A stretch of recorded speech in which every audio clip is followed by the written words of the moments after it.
If you're a minimum wage worker in an industry like hospitality or retail, you could be earning $5,000 to $2,433 per month, depending on where you live.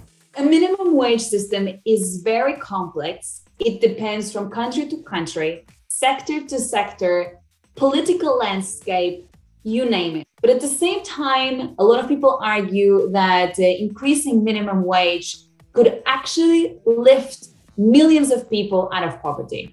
But some people argue that an increase in the minimum wage might lead to a loss in jobs. That's debatable. The minimum wage is the lowest amount of compensation an employer can legally pay its workers. That said, an estimated 266 million wage earners globally, 15% of the working population, are paid below minimum wage. This is either because they are not legally covered or because of non-compliance. And of the 187 member states in the International Labour Organization, 10% don't have a minimum wage. So why is that?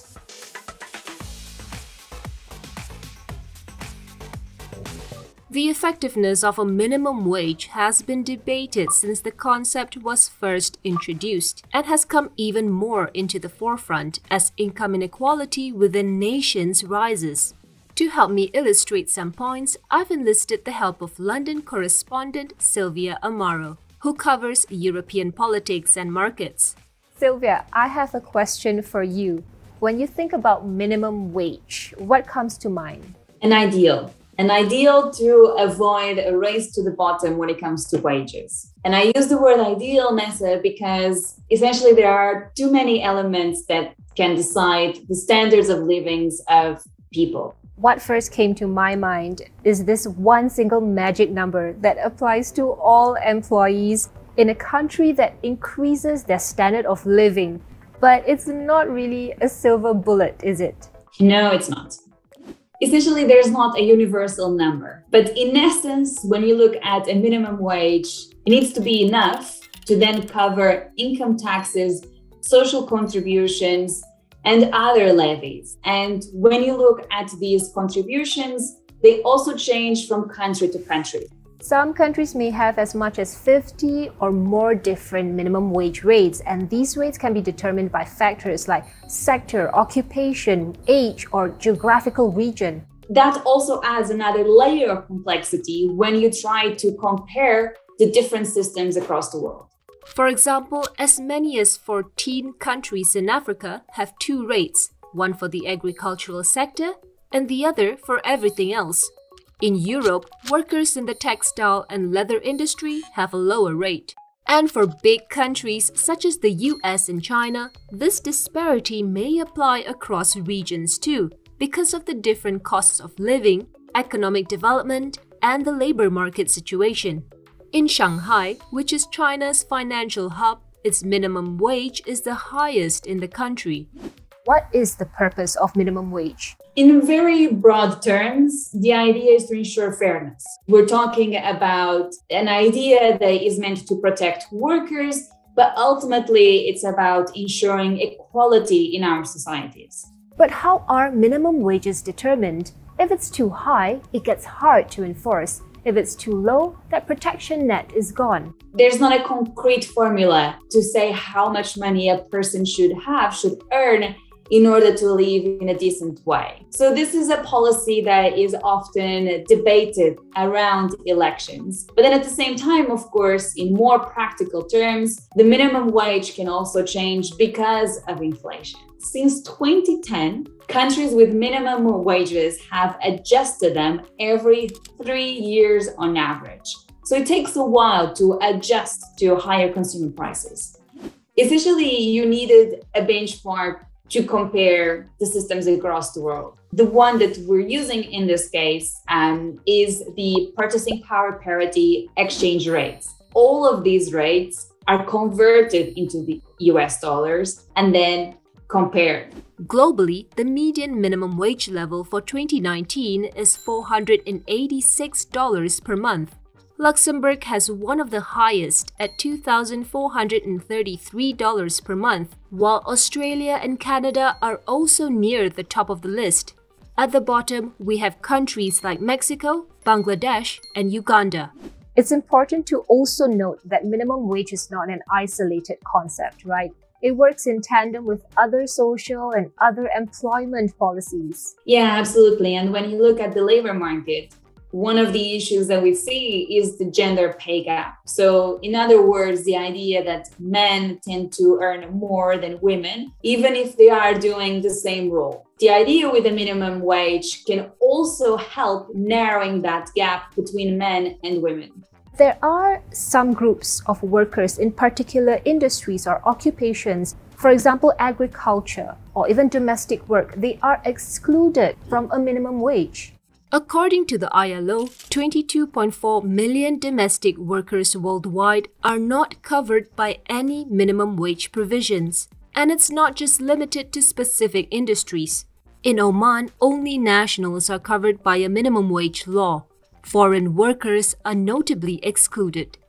This brings us to the other side of the debate. There are a number of countries without statutory minimum wage systems.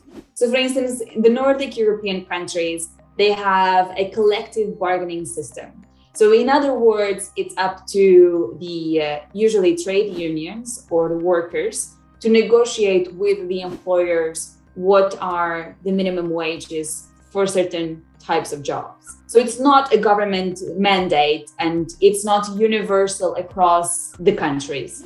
Other countries have also bucked the trend, including the United Arab Emirates and Singapore. Singapore has what it calls a progressive wage model for certain sectors, which it claims incentivizes workers to upgrade their skills and take on more responsibility. And you might be surprised to learn countries like Germany, Malaysia, and Qatar barely adopted minimum wage systems in the last decade.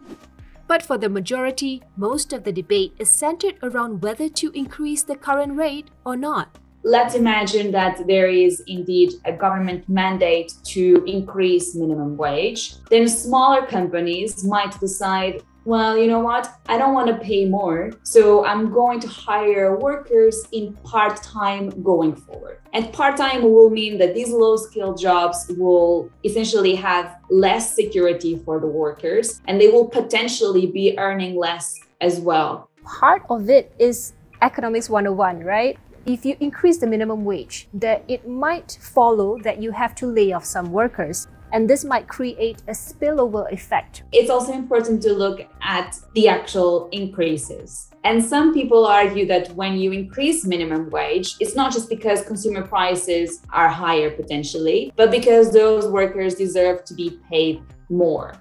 A 1993 study by the late economist Alan Kruger and his colleague David Card found that employment levels in the U.S. state of New Jersey actually grew slightly after a minimum wage hike the year before. It compared employment growth in New Jersey with Pennsylvania, which didn't increase the minimum wage. The report, which challenged the conventional view then that higher minimum wages led to lower employment, won Card the Nobel Prize in Economics in 2021. You can read different people, different economists, and they will show you different points of view. Some will keep arguing that indeed increasing minimum wages can increase inflation because people will have more money available and therefore they are more likely to spend it, and that tends to increase inflation. One thing's for sure, no two countries will have the exact same minimum wage systems. Many incorporate different features that can't be categorized so easily. In fact, countries are continuously adjusting their minimum wages according to the changes in their economies. In a post-pandemic future, there might be more labor market shifts. A 2021 report estimates that more than 4.3 million jobs may disappear over the next decade, displaced by automation. And a lot of these jobs in industries that they have highlighted, they are either minimum wage or low wage jobs. So I think this will remain a topic of discussion for the future, for sure. Essentially, a minimum wage isn't a means to an end. Some people do argue that going forward, minimum wages will become obsolete because of automation. And if you think about a concrete example already in our modern lives, is when you go to the supermarket, you now have the option to self-checkout. But because inequality is such a global problem, Perhaps minimum wages as a policy deserve our utmost attention. Sylvia, have you ever worked, a minimum wage or a low wage job? I have. My first job was the minimum rate in the UK. The only reason why I asked is because I've worked in a minimum wage job too. I think I worked in some retail job and I wasn't very good at it.